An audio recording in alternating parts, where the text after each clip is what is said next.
Assalamualaikum warahmatullahi wabarakatuh. Perkenalkan, nama saya Bella Aulia dengan NIM 22205011121. Tujuan saya membuat video ini adalah untuk memenuhi tugas ujian tengah semester dari mata kuliah komunikasi interpersonal. Di video ini saya akan menganalisis komunikasi interpersonal yang terjadi antara Gofar Hilman dan Enzi Storia. Link videonya akan saya letakkan di bawah deskripsi. Selamat menyaksikan. Howdy. Ngobrak, ngobrak, ngobrol, ngacak, ngobrol ngacak.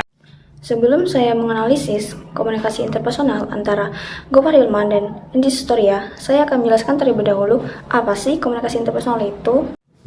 Komunikasi interpersonal adalah komunikasi tatap muka yang terjadi antara dua orang yang memiliki reaksi secara langsung, berlangsung secara nonverbal maupun verbal, dan sifatnya unik. Komunikasi interpersonal memiliki sifat yang unik. Mengapa dikatakan unik? Karena komunikasi interpersonal memiliki 3 hubungan. Pertama, afeksi, keinginan untuk memberi dan mendapatkan kasih sayang, seperti pada video berikut. Apa kabar Enzi? Baik, alhamdulillah. Gofar apa kabar? Baik. Muka agak merah. Pada detik ke-56, Gofar menanyakan kabar Enzi, dan sebaliknya juga Enzi menanyakan kembali kabar Gofar, sehingga terjadinya timbal balik. Kedua, inklusif, keinginan untuk menjadi bagian dari kelompok sosial tertentu. Ih, hidup sehat banget kayak Kaseto ya. Iya. Abis itu pagi ke gue mau parkur. Pada menit ke-23, saat Enzi berbicara kepada Gofar, kayak Kaseto ya, lalu Gofar mengiyakan sambil tertawa. Yang ketiga, kontrol, keinginan untuk mempengaruhi orang atau peristiwa di dalam kehidupan. Sering kali gini sih, skrip itu datang tiba-tiba. Oh iya, benar. Kayak cinta ya, datangnya tiba-tiba. Datang tiba-tiba nih. Parah. Seng. Tiba-tiba, Iya. ada tambahan scene nih. Iya. Kadang-kadang kita baru setengah, senarionya baru keluar setengah. Betul. Parah kayak. Pada menit ke-14, Gofar berbicara tentang skrip yang datang secara tiba-tiba, lalu Enzi pun mulai terpengaruh dengan obrolan skrip itu yang pernah dialami juga. Dengan terlaksananya 3 hubungan tersebut, maka komunikasi interpersonal dapat terjadi. Dalam komunikasi interpersonal terdapat prinsip-prinsip, salah satu diantaranya adalah menciptakan makna.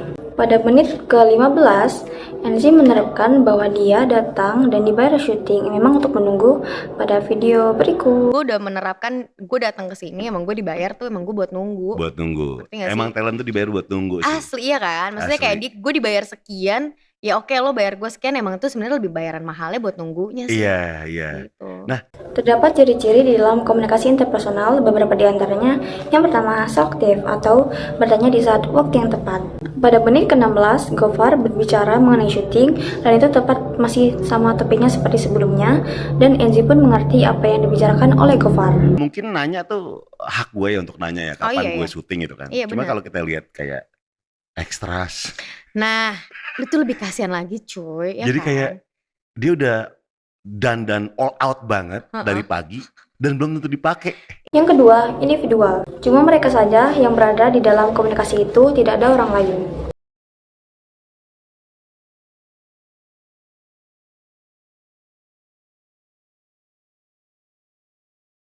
Yang ketiga, pengetahuan personal. Pada menit ke-13, waktu Enzi menjelaskan bagaimana kegiatan dia syuting, dan sang komunikator Gofar memahami apa yang dibicarakan oleh Enzi. Episode 2 episode. Nah, mereka tuh kenapa bisa teratur kayak gitu? Karena mereka tuh udah ngebagi misalkan 3 tim. Jadi satu tim ini megang set rumahnya ini, rumah ini, rumah ini. Jadi lo nggak akan nganggur karena lo di-tag terus di satu tim yang sama. Oh, timnya beda. Kalau biasanya kita kan nganggur gara-gara nunggu lama, lo pindah ke tim 2 ya, Iya, lo tunggu tim iya, 3, tim iya. mereka pindah. Dalam komunikasi interpersonal terdapat 5 komponen untuk mencapai komunikasi interpersonal yang baik. Pertama, memahami keterampilan komunikasi dengan baik. Gofar sangat terampil dalam berkomunikasi sehingga proses komunikasinya berjalan dengan baik.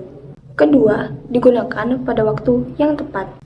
Gofar mengajukan pertanyaan pada waktu yang tepat. Contohnya, pada waktu selektif tadi, Gofar berbicara mengenai syuting dan itu pas dengan apa yang dibicarakan sebelumnya.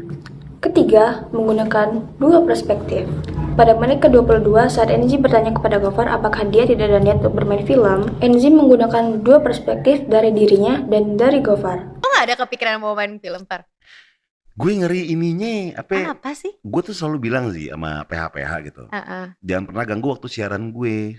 Oh, tapi kan bisa dong. Ini kayak misalkan gue Tonight Show juga masih bisa izin. Jadi jam sekian ya dia nggak bisa ngambil jadwal lo. Nah, gue tuh udah apa namanya keras sama diri gue sendiri kalau jam 9 tuh udah harus kelar semua kegiatan. Yang keempat, mengatur dampak dari komunikasi. Gopher mengatur dampak komunikasinya dengan baik, baik secara positif maupun negatif, sehingga proses komunikasinya berjalan dengan lancar. Dalam jendela jauh hari, komunikasi yang dilakukan oleh Gopher dan Ezi telah mencapai posisi aman. Gopher memandang Ezi secara positif dan begitu pula sebaliknya. Dengan begitu, konsep diri pun dapat terbentuk sehingga self-disclosure dapat tercipta. Salah satu contoh, Ezi telah terbuka kepada Gopher pada menit ke-30 tentang penyakit autoimun yang pernah diderita oleh Ezi. Kayak gue pengen, pokoknya gue mau nikah, tahun ini gue cari pacar gitu. Ya, keras gitu ya. Berapa bulan pertama. Tapi lama-lama, enggak lah. Gini Santai aja aja. Gue gak harus nikah cepat juga kok. Maksudnya kayak gue nikah di atas umur 30 juga gue sebenarnya Fine aja. fine aja. Ada sih yang gue jadi pikiran karena gue Anak. punya si autoimun. Oh, oke.